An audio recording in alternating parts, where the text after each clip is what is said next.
Goldilocks and the Three Bears. Beside a great forest was a meadow. In the meadow was a cottage. And in the cottage lived Mummy Bear, Daddy Bear, and Little Baby Bear. The bears each had their very own bed to sleep in, chair to sit on, and bowl for eating their favorite of all things, porridge. One morning as the sun rose over the meadow, Mummy and Daddy Bear were preparing breakfast in the kitchen. Little Baby Bear awoke, looked out the window and thundered down the stairs.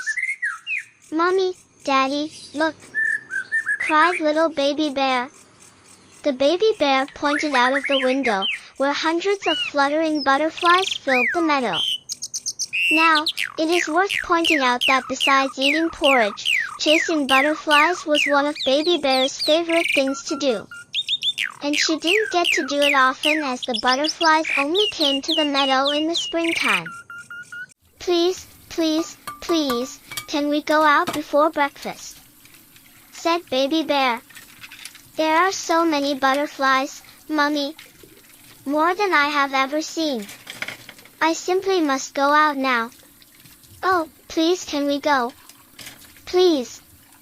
"Very well, dear," said Mummy Bear. "I shall just pour the porridge," said Daddy Bear, "so that it can cool and be the perfect temperature for when we return." Daddy Bear poured the porridge into the 3 bowls, and carefully set them on the table. Then, with a clunk, the front door shut, and the 3 bears strolled out into the meadow, leaving the cottage empty. Close by lived a woodman. He had a beautiful daughter with golden shimmering hair that went by the name of Goldilocks. She was a sweet girl, but had an inquisitive nature that often landed her in a spot of bother. Once, she had followed animal tracks in the forest, and nearly been eaten by a wolf. On another occasion, she picked up an egg from an eagle's nest, and never a good idea, and received a swift peck on the head when the bird returned. Goldilocks was, as you can no doubt tell already, a very curious little girl. On this particular morning, Goldilocks was running an errand for her father, and came across the bear's cottage. What a delightful little cottage, she thought. I wonder who lives here. Without a second thought, Goldilocks unlocked the garden gate, walked up the path, and knocked at the front door. Nobody answered. Undeterred, she walked over to the window and peeped inside. "Oh my," she said. "Look at those delicious bowls of steaming porridge. It seems such a dear shame that nobody is here to enjoy them. I shall simply have to eat the porridge, and stop it going to waste." So Goldilocks opened the front door and went inside. Before her was a roaring fire. In front of the fire stood a kitchen table. And on the table lay 3 bowls of steaming porridge, neatly in a row. There was a big bowl, a medium bowl, and a little bowl, each of which were accompanied by a matching chair, and spoon, big, medium, and little. First, Goldilocks sat in the big chair. It was much too big.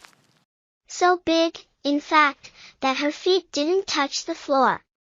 She leant forward, picked up the big spoon, and tasted the porridge in the big bowl. "Oh no!" she exclaimed. "That is much too salty." Goldilocks then sat in the medium chair, picked up the medium spoon, and tasted the porridge in the medium bowl. "Oh no!"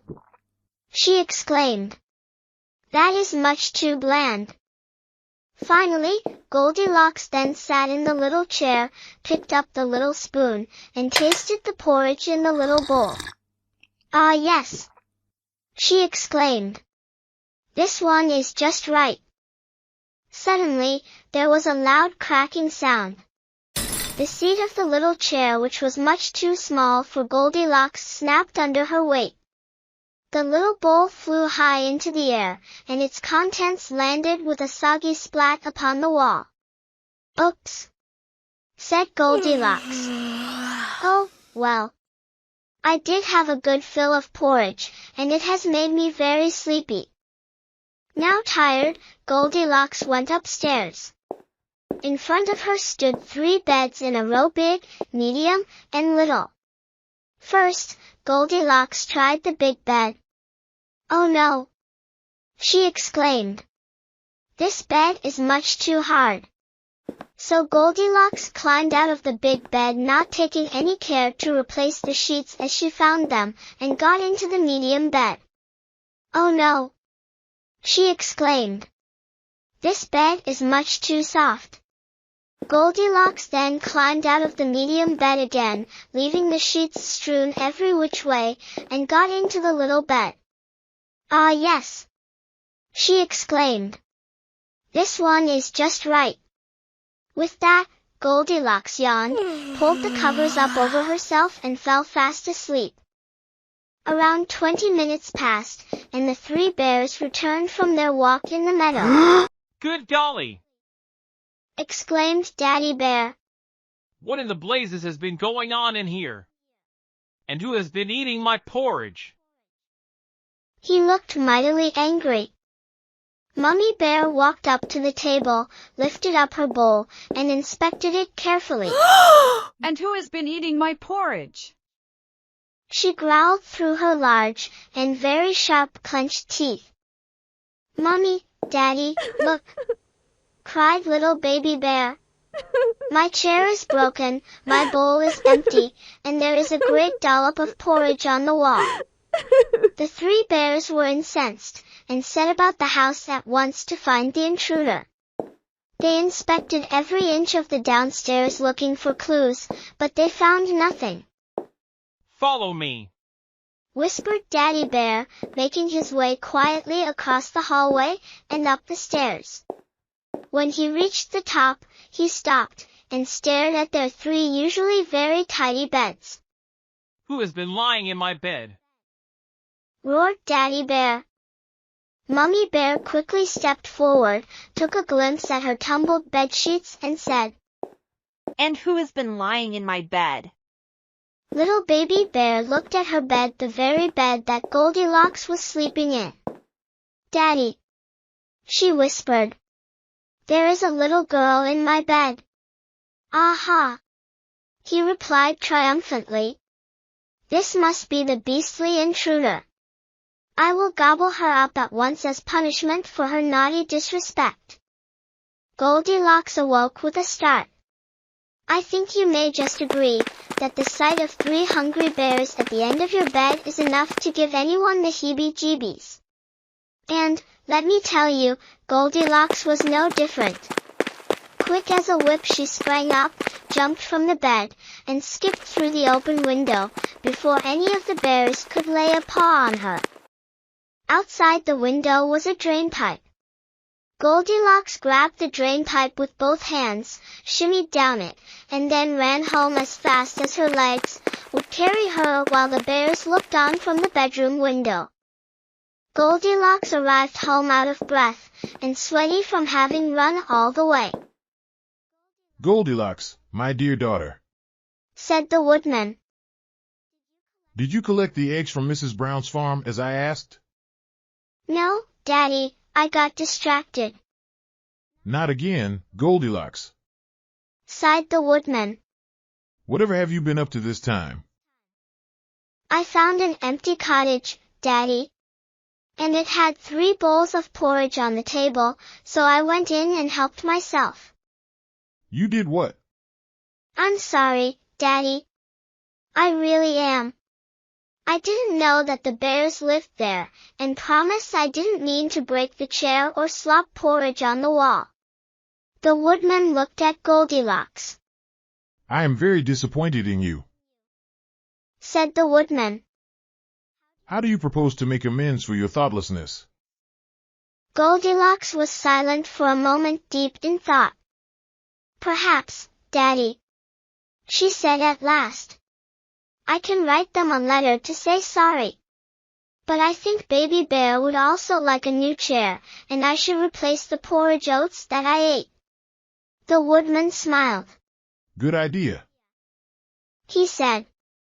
In the days that followed, Goldilocks wrote her letter of apology, and carefully carved a new chair for Baby Bear with some help from her father. She also performed many chores around the house, to earn enough pocket money to buy a brand new box of the finest porridge oats. Once they were ready, Goldilocks gathered her things, and set off over the meadow to the Three Bears' cottage. This time, she knocked at the door and waited patiently. The door opened. You! Roared Daddy Bear. Hearing this, Mummy Bear and Baby Bear came charging to the door at a furious pace. I have come to say I'm sorry. I know what I did was wrong. I should never have come into your house uninvited and touched your things. I have written a letter to say how sorry I am, made a new chair for Baby Bear, and brought you a box of your favorite porridge oats. The bears looked at each other. Dear girl, said Mummy Bear. This is a sweet gesture, and we are happy to accept your apology. Thank you, replied Goldilocks. She had indeed learned her lesson, repented for her thoughtlessness, and from that day forward, vowed to be kind and courteous to everyone she met. And not just that. Goldilocks and the Three Bears soon became the best of friends. They enjoyed many a spring morning together chasing butterflies, eating porridge, and as the story goes they all lived happily ever after.